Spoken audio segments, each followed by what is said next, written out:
Hi everybody, Colter Brown here with Northern Ag TV. Well, livestock industry leaders testified before the Senate Ag Committee this week, sharing their policy priorities as they advocate for a new farm bill that's already almost 18 months late. One of those testifying was Lavina rancher Ben Lehfeldt, who's serving as American Sheep Industry Association president. Ben shared some of the challenges that the industry is facing, including a depressed wool market, labor shortages, cheap lamb imports, and a lack of risk management tools. Last year, USDA's Risk Management Agency issued a report assessing the risk management tools currently available to the sheep industry, or lack thereof. The report acknowledged our need for a quality risk management tool, but ultimately did not provide recommendations.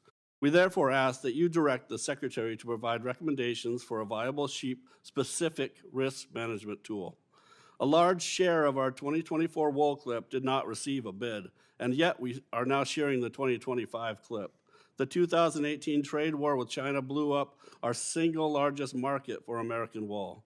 We asked the committee to update the wool marketing loan rate that, unlike other commodities, has not been updated since 2002.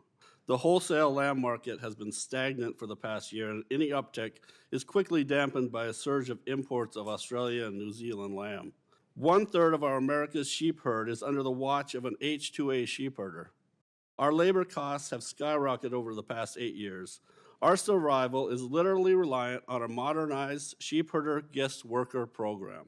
Well, USDA provided two very different forecasts for the agriculture industry and their Ag Outlook Forum. On the cattle side, 2025 is likely to go down as one of the most profitable years ever, as the industry still has tight supplies of cattle and beef demand has proven resilient. Now, USDA said that they're projecting lower feed costs and increased forage supplies this year. I sure hope they're right there. The U.S. cow herd has been contracting for 6 years, and at its lowest level in over 60 years, USDA projected cattle prices this year to average 7 to 9% higher. Now, on the grain side, it doesn't seem like price relief is going to be showing up anytime soon. USDA estimated a record large corn crop this year with 94 million acres of corn, up 3.4 million from last year. On the wheat side, they said 47 million acres this year. That's up 900,000, due in part to a 2% increase in winter wheat acres, but they're also projecting more spring wheat in Durham as less soybeans are expected in the northern plains, so those acres could be up for grabs. Now, USDA also saying that ending stocks are going to increase, and the average farm gate price of wheat pegged at $5.50 a bushel, down a nickel from last year. Farmers could be seeing some relief soon, as the aid payments that were allocated by Congress in December should be rolling out pretty quickly. Ag Secretary Brooke Rollins said that the $30 billion in economic and disaster aid is moving right along. She said USDA is making great progress. In particular, she said they're poised to start applications for the $10 billion in economic relief to get it out the door in advance of the March 21st deadline given by Congress. Most every farmer should receive funds, with the majority of the crops in our region receiving $15 to $30 per planted acre. Stay with us. We'll be back to talk about our ag markets after this.